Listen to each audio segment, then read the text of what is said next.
ನಮಸ್ತೆ ಎಲ್ಲರಿಗೂ. ಇಂದು ನಾನು ನಿಮಗೆ ಲಕ್ಷ್ಮೀ ಪೂಜಾ ವಿಧಾನವನ್ನು ಸರಳವಾಗಿ ಹೇಳಿಕೊಡ್ತಾ ಇದ್ದೀನಿ.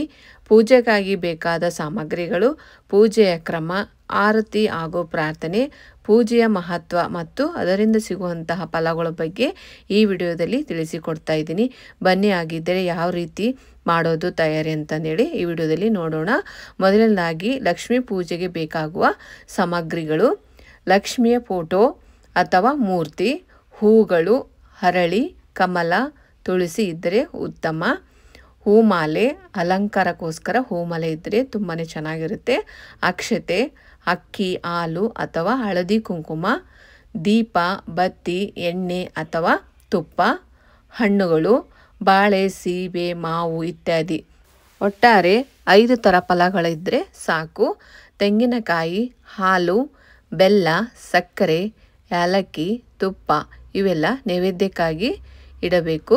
ವಿಳೆದೆಲೆ, ಅಡಿಕೆ, ಬಾಳೆ ಎಲೆ. ಇವಾಗ ಯಾವ ರೀತಿ ಮಾಡೋದಂತ ನೋಡೋಣ. ಪೂಜೆಯ ವಿಧಾನ ಅಂದರೆ ಪೂಜೆ ಮಾಡಲು ಯಾವ ರೀತಿ ಸ್ಥಳ ಇರಬೇಕು ಅಂದರೆ ಮನೆ ಸ್ವಚ್ಛವಾಗಿರಬೇಕು. ಪೂಜಾ ಸ್ಥಳವನ್ನು ಪೂರ್ವ ಅಥವಾ ಉತ್ತರ ದಿಕ್ಕಿಗೆ ಮುಖ ಮಾಡಿ ಸಿದ್ಧಪಡಿಸಿ. ಲಕ್ಷ್ಮೀ ದೇವಿಯ ಚಿತ್ರವನ್ನು ಮಧ್ಯದಲ್ಲಿ ಇಡಿ.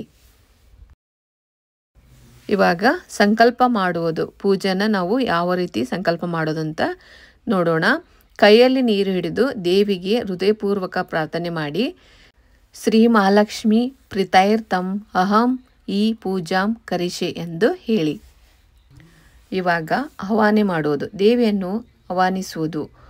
ಓಂ ಶ್ರೀಂ ಇರ್ಂ ಕ್ಲೀಂ ಮಹಾಲಕ್ಷ್ಮೀ ನಮಃ ಎಂದು ಜಪಿಸಿ ದೇವಿಯನ್ನು ಮನಸ್ಸಿನಲ್ಲಿ ಪ್ರಾರ್ಥನೆ ಮಾಡಿಕೊಳ್ಳಿ. ಇವಾಗ 4ನೇದಾಗಿ ಆಚಮನ, ಪಾದ್ಯ, ಆರ್ಘ್ಯ, ಆಚಾರ್ಯ. ದೇವಿಯ ಪಾದಗಳಿಗೆ ನೀರು, ಹೂವು, ಅಕ್ಷತೆ, ಕುಂಕುಮ, ಹಾಲು, ಹಣ್ಣು ಮುಂತಾದವುಗಳನ್ನು ಅರ್ಪಿಸಿ. ಇವಾಗ ಅಲಂಕಾರಕ್ಕಾಗಿ ಹೂಮಾಲೆ ಹಾಕಿ, ಕುಂಕುಮ ಹಚ್ಚಿ, ದೀಪ ಹಚ್ಚಿ ಪೂಜೆಯ ಸೌಂದರ್ಯ ಹೆಚ್ಚಿಸಿ. ಇವಾಗ ನೈವೇದ್ಯಕ್ಕಾಗಿ ಪಾಯಸ, ಬೆಲ್ಲದ ಪೊಂಗಲ್, ಹಾಲು, ಹಣ್ಣು ಇತ್ಯಾದಿಗಳನ್ನು ಸಮರ್ಪಿಸಿ. ಓಂ ಶ್ರೀಂ ಲಕ್ಷ್ಮಿಯೇ ನಮಃ ನೈವೇದ್ಯಂ ಸಮರ್ಪಯಾಮಿ ಎಂದು ಹೇಳಿ. ಇವಾಗ ಪ್ರಾರ್ಥನೆ ಮತ್ತು ವಂದನೆ. ದೇವಿಗೆ ಧನ್ಯವಾದ ಹೇಳಿ. ಕುಟುಂಬದ ಎಲ್ಲರೂ ಸೇರಿ ಪ್ರಾರ್ಥನೆ ಮಾಡಿ ಮತ್ತೆ ಆರತಿಯನ್ನು ಮಾಡಿ. ಪೂಜೆಯ ಫಲಗಳು ಯಾವ ರೀತಿ ಇರುತ್ತೆ ಅಂದರೆ ಧನ, ಧಾನ್ಯ, ಐಶ್ವರ್ಯ, ಶಾಂತಿ, ಸಂತೋಷ, ಕುಟುಂಬದಲ್ಲಿ ಸೌಖ್ಯ ಇವೆಲ್ಲ ದೇವಿಯ ಅನುಗ್ರಹದಿಂದ ಲಭ್ಯವಾಗುವುದು. ಈ ರೀತಿ ಪೂಜಾ ವಿಧಾನವನ್ನು ಮಾಡಿ ಆ ಲಕ್ಷ್ಮೀ ದೇವಿಯ ಪ್ರೀತಿಗೆ ಪಾತ್ರರಾಗಿ ಆ ಲಕ್ಷ್ಮೀ ದೇವಿಯು ಎಲ್ಲರಿಗೂ ಒಳ್ಳೆಯದನ್ನು ಮಾಡಲಿ ಅಂತ ಈ ವಿಡಿಯೋವನ್ನು ಮುಗಿಸ್ತಾ ಇದ್ದೀನಿ. ಎಲ್ಲರಿಗೂ ದೀಪಾವಳಿ ಹಬ್ಬದ ಆರ್ಥಿಕ ಶುಭಾಶಯಗಳು. ಮತ್ತೆ ಭೇಟಿ ಹೋಗೋಣ ಮುಂದಿನ ರೆಸಿಪಿ ಒಂದಿಗೆ ಹಾಗೂ ಹೋಮ್ ರೆಮಿಡಿ ಒಂದಿಗೆ. Thank you for watching.